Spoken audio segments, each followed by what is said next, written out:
옆에 있는 분들과 이렇게 한번 인사하실까요? 내일까지 완주합시다.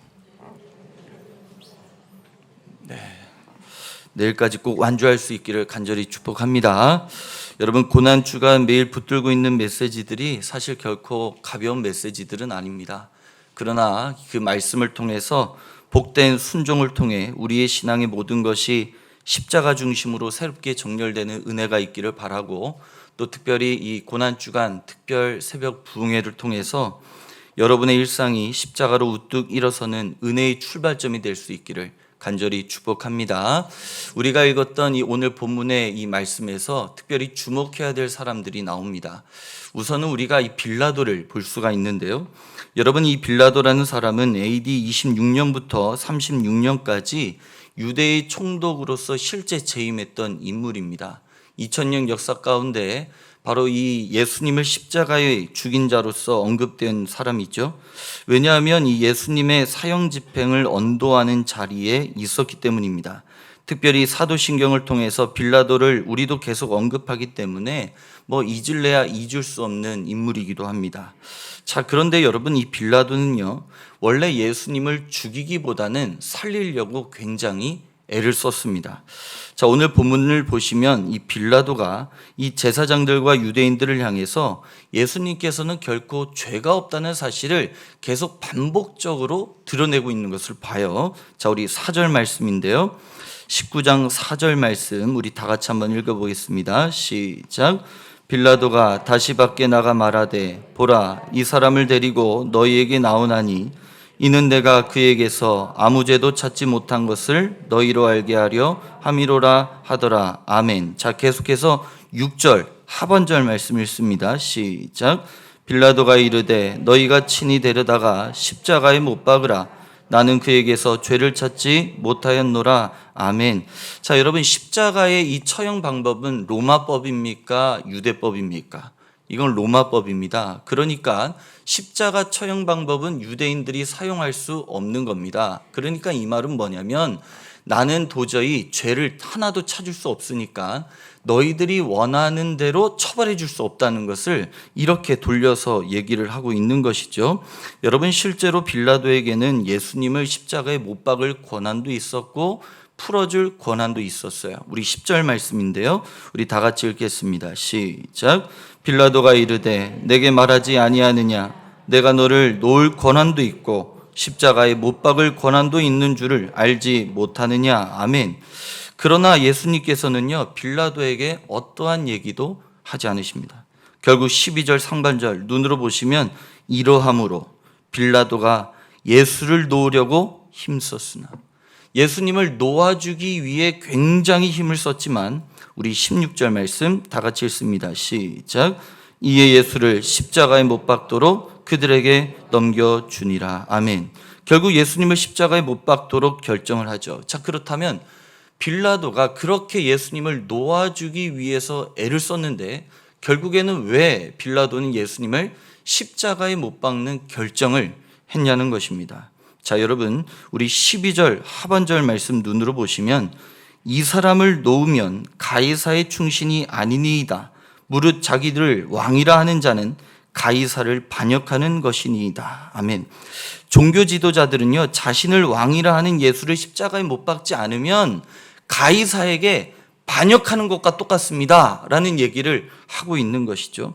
또한 여러분, 10절 말씀해 보세요. 빌라도가 이르되, 내게 말하지 않았냐? 내가 너를 놓을 권한도 있고 십자가에 못 박을 권한도 있는 줄 알지 못하느냐? 자, 여기서 반복되는 두 개의 단어가 있어요. 혹시 눈에 띄세요? 권한이라는 말이에요. 이 원문을 보면 엑수시아라는 말인데요.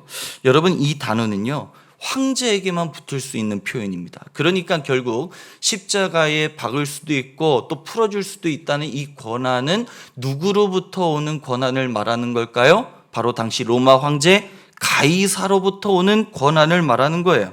자, 우리는 여기서 빌라도의 인생의 모든 기초와 근거가 가이사, 당시 전 세계의 가장 강력한 힘과 권력을 가지고 있었던 로마 황제였다는 것을 알 수가 있는 것이죠. 여러분, 빌라도에게 정말 중요했던 것은 예수님께서 죄가 없다, 무죄다 밝히는 것이 중요한 게 아닙니다. 실질적으로 자신의 권력과 힘을 유지해주고 있는 그 가이사, 로마 황제가 무엇보다도 자신의 삶에 중요했기 때문입니다. 그래서 죄 없는 예수님을 십자가에 결국에는 못 박는 결정을 할 수밖에 없는 것이죠. 자, 그런데 사실 빌라도는요, 그럴 수밖에 없었어요. 그리고 빌라도는 그럴 수 있다고 충분히 생각할 수 있어요. 왜 그럴까요? 빌라도는 애초에 불신자예요. 하나님을 믿지 않아요. 하나님에 대한 우리 이 아는 지식이 없어요. 애초에 삶의 기초와 뿌리가 하나님이 아닌 세상의 인생입니다. 그런데 여러분, 문제가 있어요. 하나님을 믿을 뿐만이 아니라 율법의 전문가로서 늘 신앙의 모범이란 무엇인지 사람들에게 보여줬던 이 종교 지도자들, 또한 로마의 압제 속에서 늘 하나님의 약속을 믿고 메시아를 갈망하며 기다리며 살았던 그 유대인들이 문제라는 것이죠. 여러분, 6절 말씀을 다시 보세요. 대제사장들과 아랫사람들이 예수를 보고 소리질러 이르되 십자가에 못 박으소서, 십자가에 못 박으소서 하는지라. 또 15절 상반절에 보니까 그들이 소리 지르되 없이 하소서, 없이 하소서, 그를 십자가에 못 박게 하소서. 여러분, 이들은 어떻게 해서든지 예수님을 십자가에 못 박도록 빌라도에게 요구했어요. 그런데 요구 정도로 끝났을까요? 우리 아까 읽었던 12절 하반절에 보시면 이 사람을 놓으면 가이사의 충신이 아니니이다. 무릇 자기를 왕이라 하는 자는 가이사를 반역하는 것이다. 이거 로마 사람이 말한 건가요? 아니에요. 종교 지도자들이 말한 거예요. 사실상 이들은 빌라도에게 요구를 넘어서 강요를 하고 있는 것이죠. 그뿐만이 아닙니다. 예수께서 못 박히시는 모든 이 과정 자체가 사실은 불법입니다. 여기에 모인 구성원 자체가 불법이고, 두 번째는 지금은 재판을 열 수 있는 시간이 아닙니다. 그 불법이에요. 그런데 이 유대인들, 종교 지도자들은 자신들의 세상적인 명예와 자리, 권력을 지키기 위해 거룩의 법을 지켜야 될 자들이 세상의 법조차 불법을 저지르면서까지 온갖 수단과 방법을 가리지 않고 예수님을 십자가에 죽여달라고 했습니다. 우리는 여기서 불신자였던 빌라도와 하나님을 믿었던 종교 지도자들, 그리고 유대인들이 별반 다르지 않다는 것을 짐작할 수가 있는 것이죠. 자, 그런데 여러분, 짐작 정도일까? 여러분, 우리가 읽진 않았지만 18장 40절 말씀 우리 다 같이 한번 읽어볼까요? 시작. 그들이 또 소리질러 이르되 이 사람이 아니라 바라바라 하니 바라바는 강도였더라. 아멘. 여러분, 이 빌라도는 기회를 줬습니다. 예수를 놓아줄까? 바라바를 놓아줄까? 근데 이들은요, 주저도 하지 않았어요. 바라바를 놓아달라는 거예요. 근데 여러분, 이 바라바를 어떻게 소개를 하냐면 강도라고 소개를 하죠. 이것을 오늘 우리의 사회적 통념으로 이해하시면 안 되고 그 당시 사회적 통념으로 이해해야 됩니다. 우리 누가복음 23장 19절 말씀인데요. 우리 다 같이 읽겠습니다. 시작. 이 바라바는 성중에서 일어난 밀랑과 살인으로 말미암아 옥에 갇힌 자로라. 아멘. 그러니까 바라바는요, 그냥 집에 들어가 가지고 몰래 물건을 훔치는 그런 잡범 정도를 얘기하는 게 아닙니다. 여러분, 이 바라바는요, 당시 무장을 하고 조직을 거느린 민중 봉기를 항상 일으키는 그 당시 유명한 독립운동가였습니다. 바라바는 적어도 이 시대의 나라를 회복하고 이스라엘을 로마 속국으로부터 자유케 하겠다는 지하 조직의 거두예요. 그러면 이스라엘 백성들이 십자가 위에서 바라바를 석방하기를 소리쳤던 가장 근본적인 이유가 여기서 드러납니다. 사실 여러분, 지금 이 당시 이스라엘 백성들은 잘못된 메시아관을 갖고 있었습니다. 그들이 기다리던 메시아관은 바로 철창의 권세를 갖고 이 로마의 압제 속으로부터 우리를 구원해 줄 그 세상적인 메시아, 그 메시아를 기다리고 있었죠. 그런데 그것이 바로 여기서 드러났던 거예요. 사실 예수를 한때는 따랐었죠. 여러 기적들을 보이시고 행하시니까 저 정도 능력이면 로마로부터 독립시켜 줄 수 있을 것 같았고 자신들의 의식주 문제도 해결해 줄 수 있을 것 같았어요. 그런데 기대가 큰 만큼 실망도 컸어요. 빌라도 앞에서 아무런 저항도 하지 못한 채 질질 끌려다니고 맥없이 축 늘어져 있는 그 메시아를 딱 보는 순간 우리의 생각이 잘못됐구나. 차라리 저 사람보다는 우리를 위해서 실질적으로 독립을 위해 싸웠던 저 바라바가 더 낫겠구나. 그래서 아주 1초의 서슴도 없이 바라바를 선택했던 것이죠. 또한 여러분 15절 하반절 말씀해 보세요. 대제사장들이 대답하되 가이사 외에는 우리에게 왕이 없나이다 하니. 여러분, 가이사는 물질 세계의 상징입니다. 세상의 상징입니다. 하나님을 대적하는 세상의 상징이에요.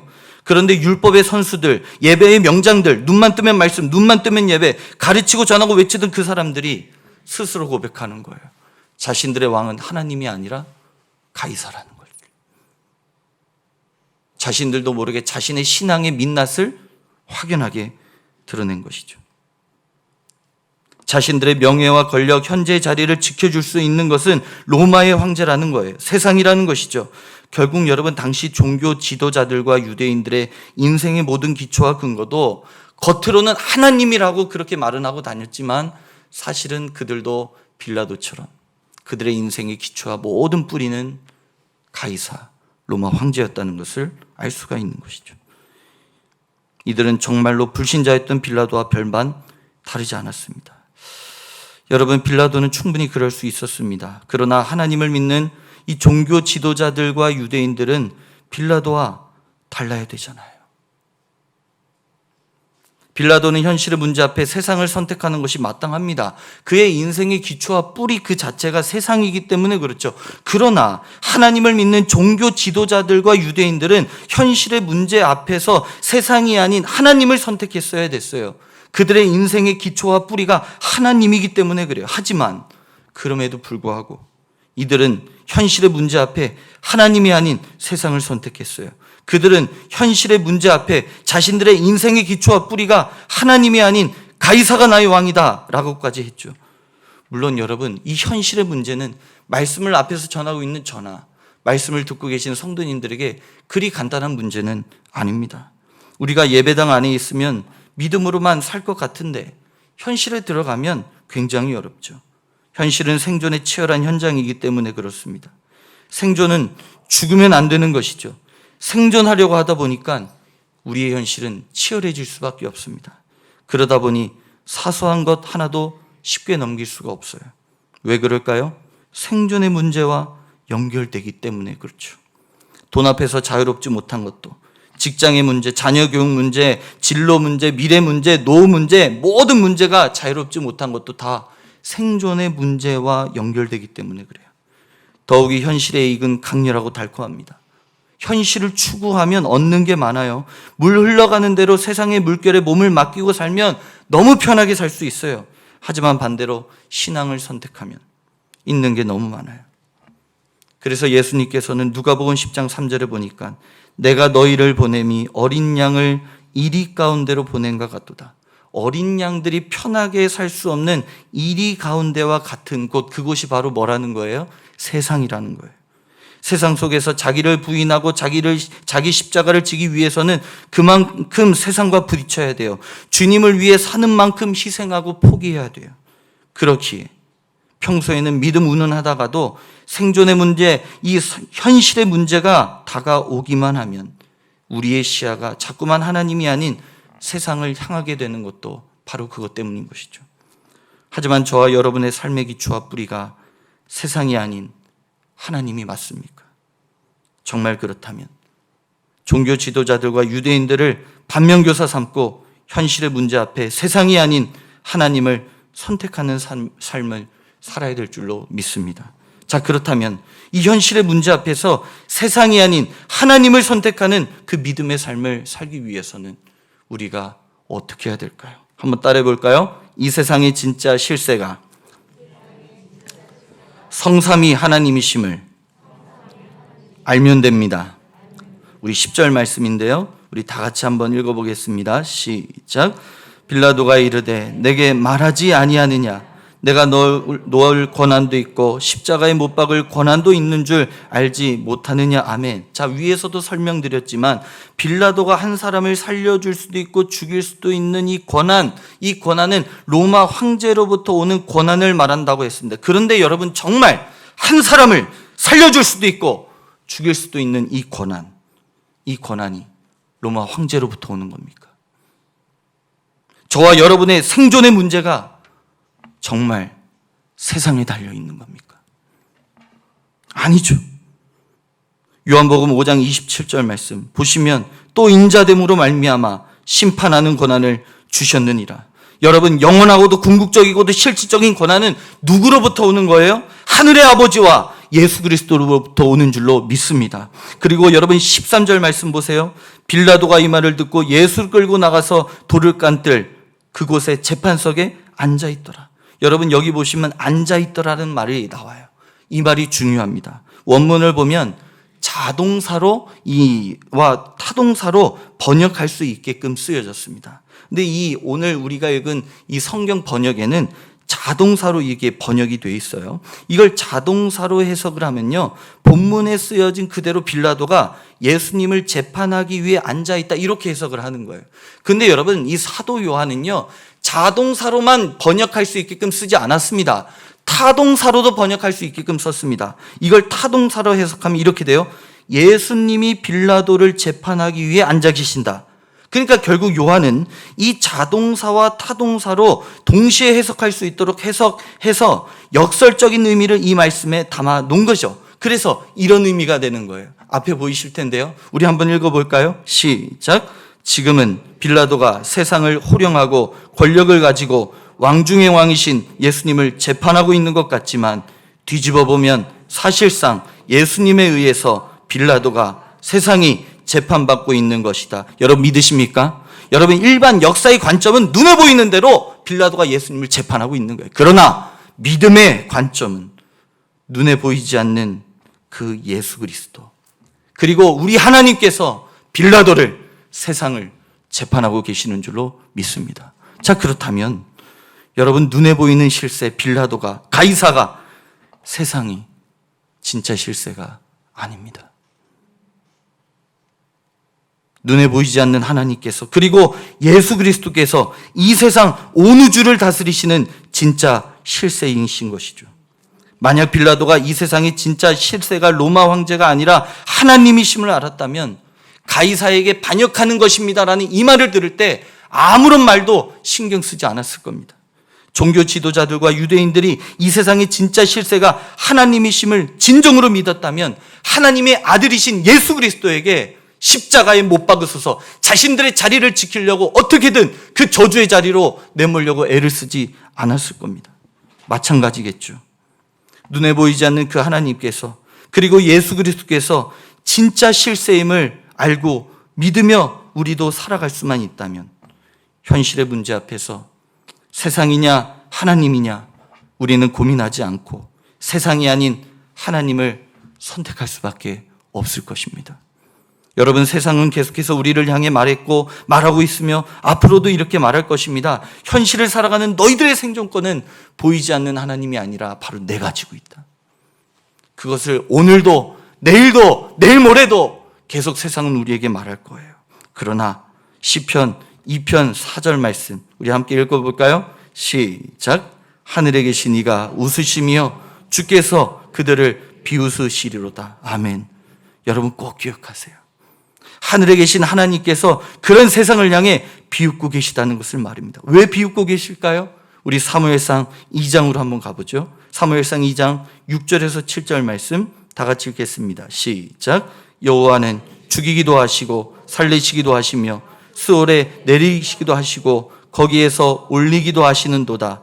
여호와는 가난하게도 하시고 부하게도 하시며 낮추기도 하시고 높이기도 하시는도다. 아멘. 살고 죽는 것에 관한, 생존에 관한, 가난하게도 하시고 부하게도 하시고 낮추게도 하시고 높이시게도 하시는 이 모든 권한, 이 권한은 누가 갖고 계시는 거예요? 하나님이 갖고 계시는 거예요. 잠언 29장 26절 말씀 한번 읽어볼까요? 우리 다 같이 읽어보겠습니다. 시작. 많은 사람이 통치자의 환심을 사려고 하지만 사람의 일의 판결은 누구예요? 주님이에요.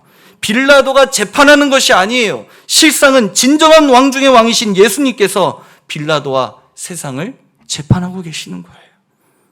요한계시록에서도 볼 수 있듯이 이 세상의 모든은 그리스도의 뱀아, 심판대 앞에 분명히 서게 될 겁니다. 여러분, 그러니 오늘을 세상 앞에 쫄아 살지 마십시오. 오늘을 세상 앞에서, 현실 앞에 세상을 선택하는 그런 무모한 선택을 하지 마십시오. 그래서 오늘 설교 제목을 제가 이렇게 잡았습니다. 한번 설교 제목 읽어볼까요? 시작. 진짜 실세를 알면 실패하지 않는다. 여러분, 종교 지도자들, 유대인들은요, 현실의 문제 앞에 눈에 보이는 세상을 선택했어요. 그들의 인생의 기초와 뿌리는 하나님이 아니라 세상이었습니다. 가이사 외에는 우리에게 왕이 없나이다. 명예와 권력, 자신들의 자리와 이 생존권을 쥐고 있는 것은 로마의 황제였고 세상이라고 여겼기 때문에, 그들은 이 세상을 다스리는 실세가 로마 황제라고 여겼기 때문에 그래요. 그들은 그래서 신앙인으로서 진짜 실세가 하나님이심을 믿지 않았기 때문에 현실의 문제 앞에서 실패할 수밖에 없는 세상을 선택하는 것이죠. 그러므로 오히려 우리는 이들의 모습을 통해 하나님께서 나에게 무엇을 원하시는지를 분명히 깨달을 수 있습니다. 현실의 문제 앞에서 예전이나 오늘이나 앞으로도 분명히 쉽게 우리는 그 현실의 문제를 다룰 수 없을 겁니다. 왜냐하면 생존의 문제가 달려있기 때문에 우리는 민감할 수밖에 없을 겁니다. 그러나 요한은 우리에게 분명히 알려주고 있습니다. 사람을 살리고 죽이는 엑소시아, 이 권한은 로마 황제로부터 나오는 것이 아니라 하나님으로부터 나오는 것이다. 눈에 보기에는 빌라도가 예수님을 재판하고 있는 것처럼 보이지만 실상은 예수님이 빌라도를, 세상을 재판하고 있는 것이다. 이 역설적인 진리를 오늘 이 빌라도의 재판 속에서 우리에게 알려주고 있는 거예요. 바로 진짜 실세가 하나님이심을 우리에게 알려주고 있는 것이죠. 사랑하는 성도 여러분, 우리는 고난주간을 매년 맞이하고 있습니다. 매년 맞이하고 매년 울고 있습니다. 근데 여러분, 언제까지 울고만 계실 겁니까? 사실 이 고난주간은 울라고 우리 주님이 기억하라고 하신 거 아닙니다. 그 은혜에 감격하고 감사하고 기뻐하라고 보내는 거예요. 그런데 우리는 반대로 울기만 해요. 제가 무슨 말씀을 드리는지 혹시 아시겠어요? 성장치를 않아요. 성숙치를 않아요. 고난주간이 되면 우리는 날마다 주님 앞에서 눈물을 흘리는데 그 1년이 똑같아요. 그리고 나서 또 주님 앞에 또 눈물을 흘려요. 여러분, 이번 고난주간은 달라질 수 있기를 간절히 축복합니다. 그러려면 이 현실의 문제 앞에 신앙을 선택했던 그 비법, 영적 비결을 우린 붙잡아야 됩니다. 사도 요한이 숨겨놓았던 그 역설적 진리, 진짜 실세는 로마 황제가 아니라 하나님이심을 붙들 수 있게 되기를 바랍니다. 우리 다 같이 찬양하겠습니다.